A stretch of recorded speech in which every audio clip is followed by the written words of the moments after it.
Glória a Deus. Louvado e agradecido, Pai, seja o teu nome, Jesus.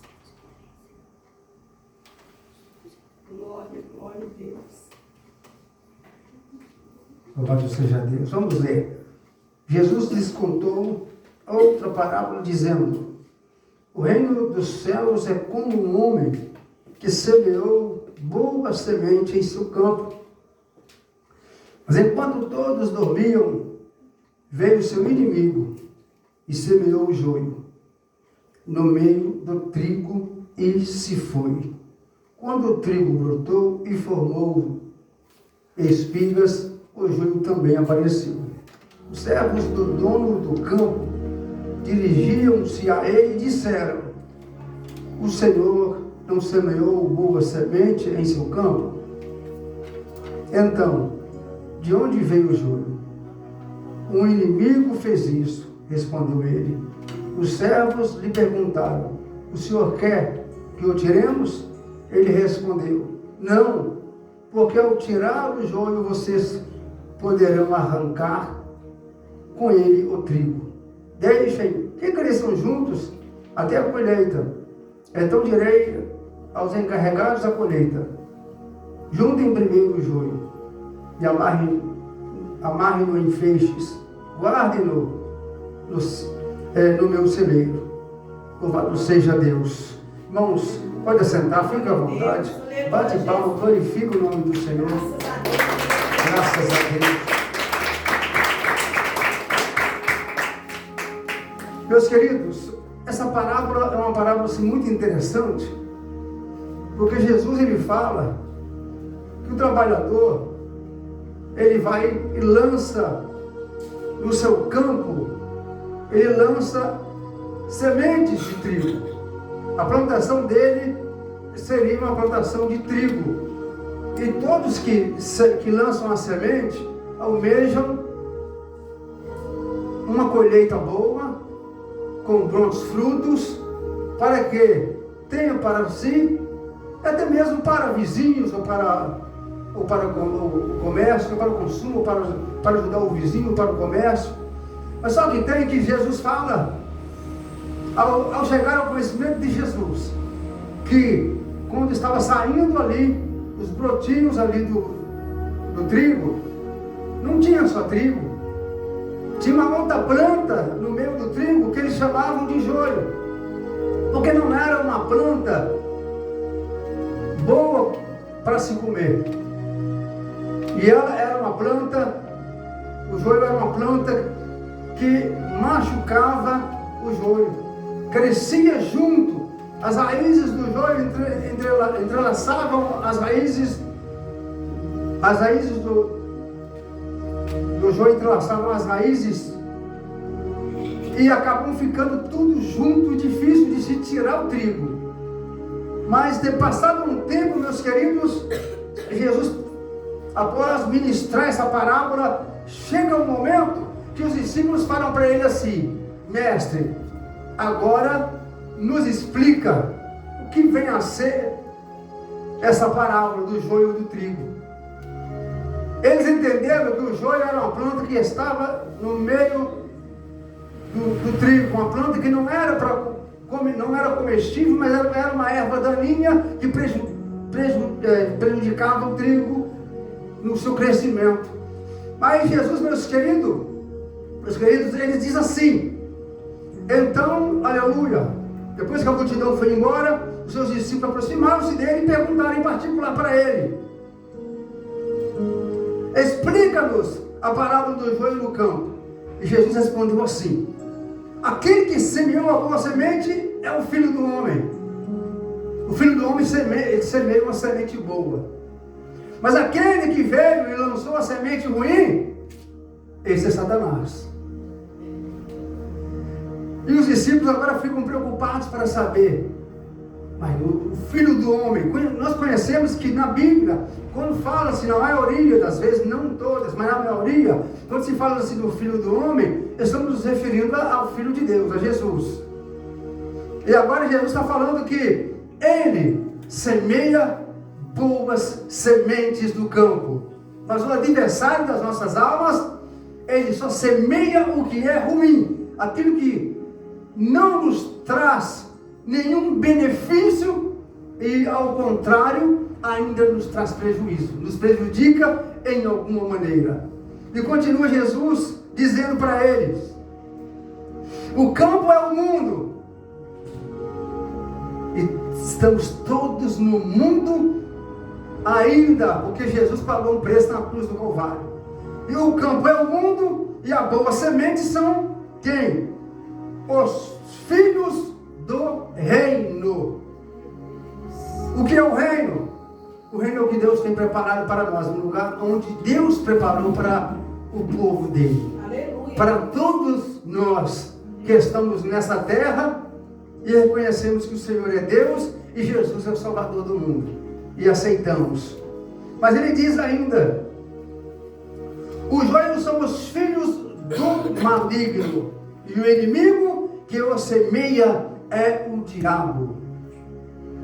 Amados, nós percebemos que muitas pessoas, embora não estejam assim tão firmes na presença de Deus, reconhecem que o Senhor é Deus, que só existe um Deus que é poderoso, que é criador de tudo, criador dos céus e da terra, de tudo que existe na terra e de nós. Nós reconhecemos que Deus é o criador de tudo, mas sabemos que todos nós fomos criados à imagem e semelhança de Deus. Glória a Deus. Mas tem aqueles que não aceitam o Senhor Deus. Se nós formos olharmos para o lado da nação hebraica, dos judeus, eles aceitam a Deus, eles temem a Deus. Eles têm um livro, meus queridos, chamado Torá. Nesse livro, nessa Bíblia chamada Torá, que os judeus têm, só tem 5 livros, só os livros de Moisés. Na nossa Bíblia, cristãos, porque eles só acreditam em Deus, eles ainda não acreditam, essa parte dos judeus ainda não acreditam em Jesus. Os que acreditam em Jesus, como nós cristãos, nós temos uma outra Bíblia, que além da Torá, que além do Pentateuco, que são os 5 livros de Moisés, tem todos os outros livros. Livros dos juízes, dos reis, livro dos profetas, os livros, meus queridos, que falam sobre Jesus, os evangelhos, e tem ainda um livro tremendo, que é o livro do Apocalipse, que não é para trazer medo algum, que não é um livro de pânico, que nos traz somente o entendimento, só nos traz aquilo que o adversário quer fazer conosco, mas também ele traz aquilo que Deus está fazendo para nos livrar de toda essa armadilha que é feita por Satanás contra as nossas vidas. E a missão do adversário, meus queridos, é somente uma. Ele veio à terra, senão para roubar, para matar e para destruir. Aleluia. Mas Jesus Cristo veio para dar vida a mim, a você. Veio para nos dar vida e vida com abundância. E quem é o Filho do Homem? É Jesus Cristo. Quem dá vida com abundância é o Filho do Homem. Ele está aqui, você pode aplaudir essa noite, porque Ele está aqui para receber a nossa adoração.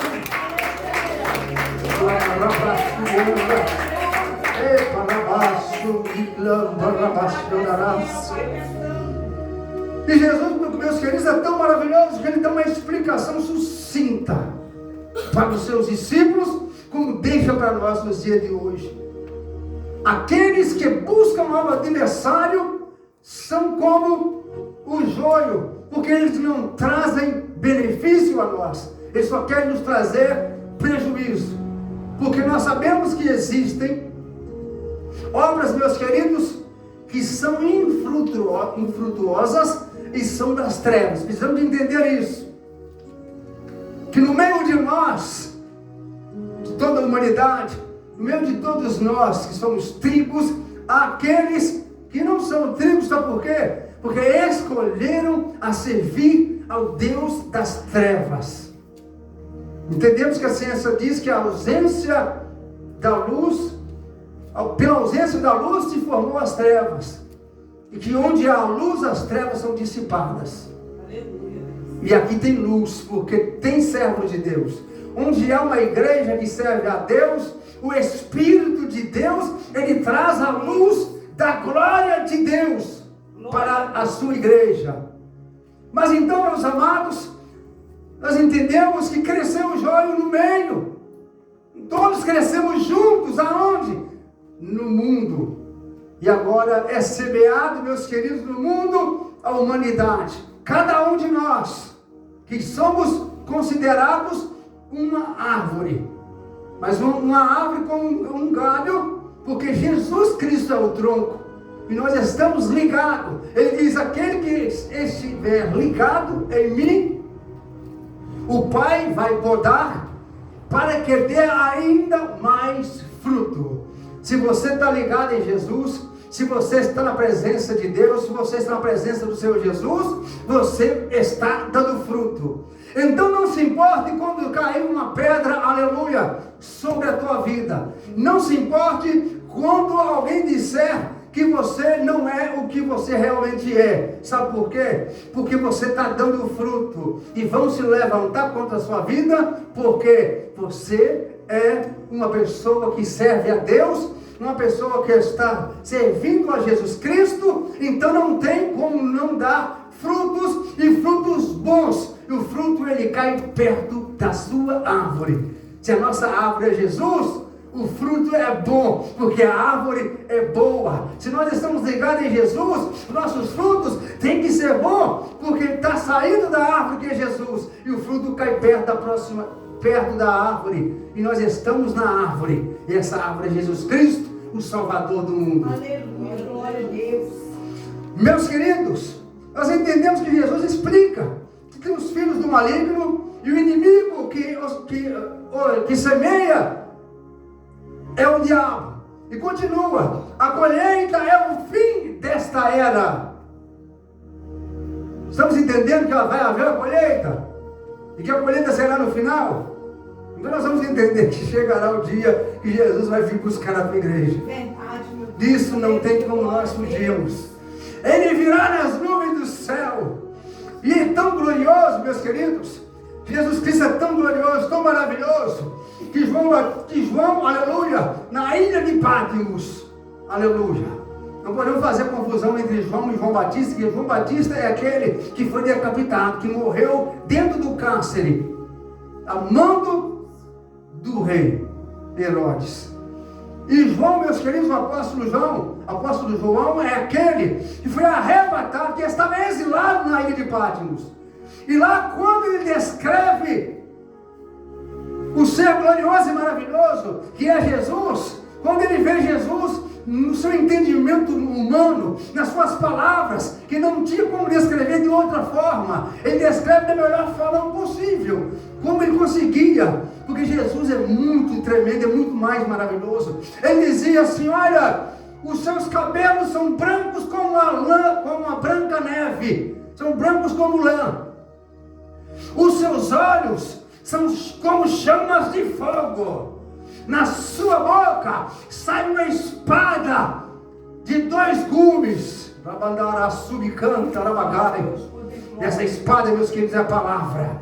A palavra, ela corta tanto para lá e quanto para cá.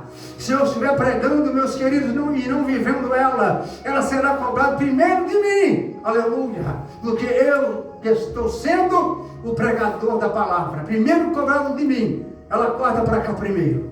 Primeiro eu tenho que estar na posição que Deus chamou para me pregar essa palavra, porque ela não pode me condenar. Se eu estiver passivo de uma punição, de uma condenação por causa de estar enquadrado dentro da palavra de Deus, eu não posso pregar. E se eu pregar, a cobrança de Deus ela virá ainda maior de mim. Então Jesus fala, então João ele fala assim, a sua língua são como uma espada de 2 gumes, afiada, cortante. Os seus pés brilham como se fossem latão reluzente.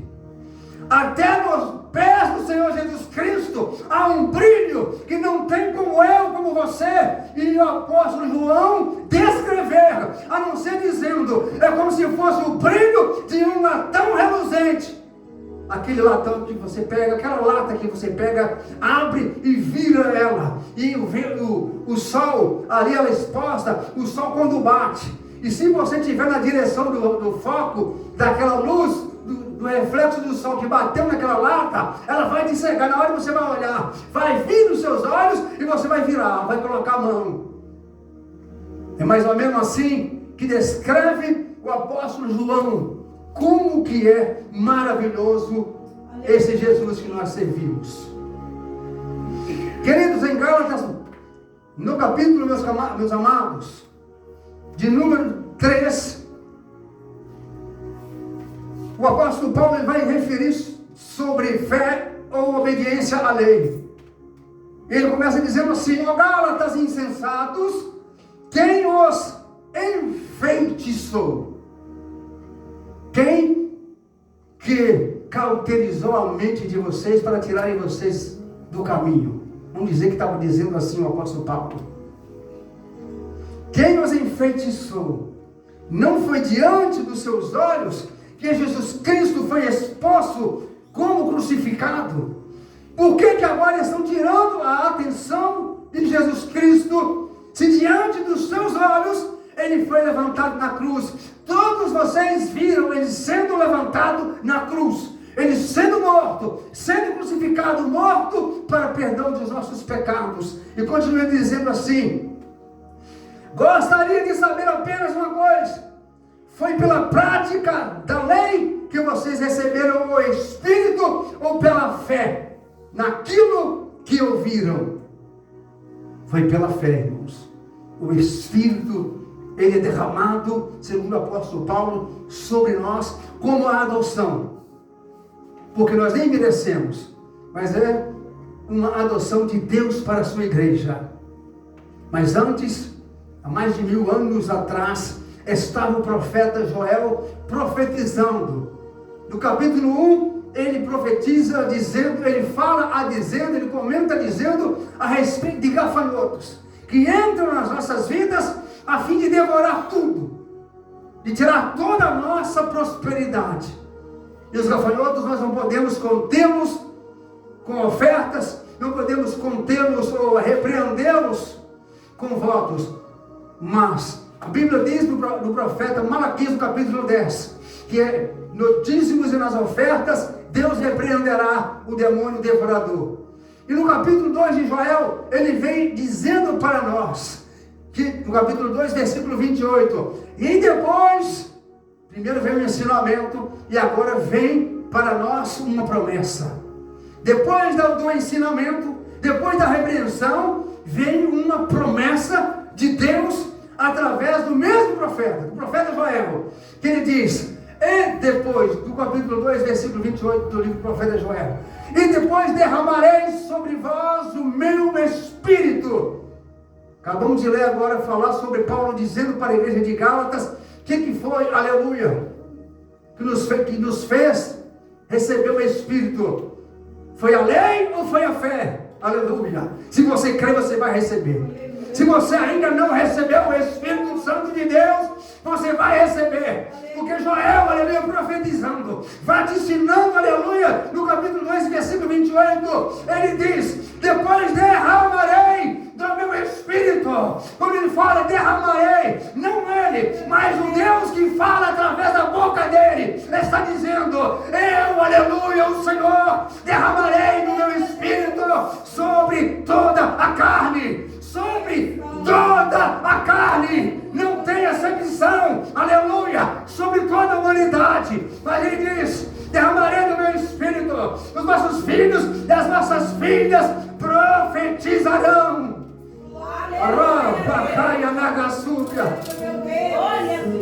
Os velhos terão visões, os novos terão sonhos, e até sobre os teus servos e as tuas servas eu derramarei do meu Espírito. Não importa, aleluia, qual é o seu grau, aleluia, hierárquico na terra. Não importa, aleluia, se você é um trabalhador ou se é o patrão do trabalhador. Você receberá como trabalhador se você crer, porque Deus derrama o Espírito sobre toda a carne. Glória, aleluia, Jesus. E é para nós entendermos tudo isso, meus queridos, que nós começamos sobre o quê? Jesus falando sobre falando sobre uma colheita que seria difícil, porque ao semear o trigo, as sementes de trigo, também o adversário semeou sobre o mundo também a semente que é de uma planta que não tem fruto, que não produz fruto, e destrói as outras que produzem fruto, que são boas para o nosso alimento. O que nós precisamos de entender nessa palavra de hoje, para irmos para o final, é que Deus, Ele tem o fruto, meus queridos, Ele tem o fruto, e esse fruto que Ele tem, Ele nos sacia e nos traz proteínas, e nos fortalece o corpo físico. Mas o fruto, meus queridos, que o Espírito também tem para nos dar, é o Espírito, aleluia, que traz a nós um fruto que é dele, que nos traz paz, que nos traz mansidão, que nos traz domínio próprio, nos traz temperança, que nos traz, meus queridos, amor ao nosso próximo, amor à obra de Deus, e que nos faz nos achegarmos cada vez mais à presença de Deus. Aleluia, meu Deus, tu és maravilhoso, Pai, aleluia, meu Deus. Nós temos dois frutos, meus amados, da parte de Deus, o que nos traz proteínas ao nosso corpo, para nos fortalecer, para nós fazermos a obra de Deus. E para fazermos a obra de Deus, louvado seja Deus. O apóstolo Paulo, meus queridos, aleluia, ele vai agora indo para a cidade de Roma. Chegando na cidade de Roma, ele se depara, meus amados, com uma prisão. Dentro daquela prisão ele fica ali anos preso. Não sei agora mencionar porque eu esqueci, mas ele fica alguns anos, se eu não estiver enganado, ficam 2 anos preso ali naquele cárcere. E o apóstolo Paulo chegou dentro do cárcere, que amarrou os seus pés, o impediu de sair para evangelizar, de levar a obra de Deus àqueles que necessitam, mas não o impediu de falar. Ele falou para os presos que lá estavam, ele falou, meus queridos, para os carcereiros que lá estavam. Ele ganhou os presos para Jesus, ele ganhou os carcereiros para Jesus, e todos que estavam à sua volta ouviram a palavra de Deus e reconhecia que Jesus é o Salvador do mundo. Quando o apóstolo Paulo é preso, meus queridos, juntamente com os filhos, à meia-noite, o horário peculiar de Deus, à meia-noite, ele começa a louvar, e louvando, preso e louvando. Chega aquele momento em que Deus olha, meus queridos, e fala: chega o momento da sua vitória, meu filho. E vai chegar o momento da minha vitória, vai chegar o momento da sua vitória, vai chegar o momento da nossa vitória. Qual é a sua vitória? O que é vitória para você hoje? O que é ser uma vitória? Para muitos ainda é libertação, e para outros, meus queridos, é permanecer mais firme para não desviar. Para outros, meus queridos, a grande bênção é uma obra dentro da família. Para outros, uma grande bênção é uma obra da abertura da porta de um trabalho. A grande bênção é a cura da enfermidade.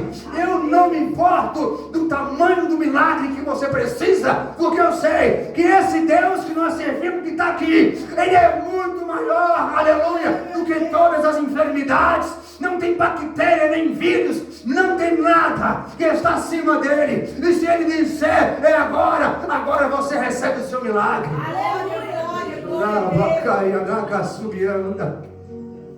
Deus de poder. E Paulo usa, meus queridos, de sabedoria.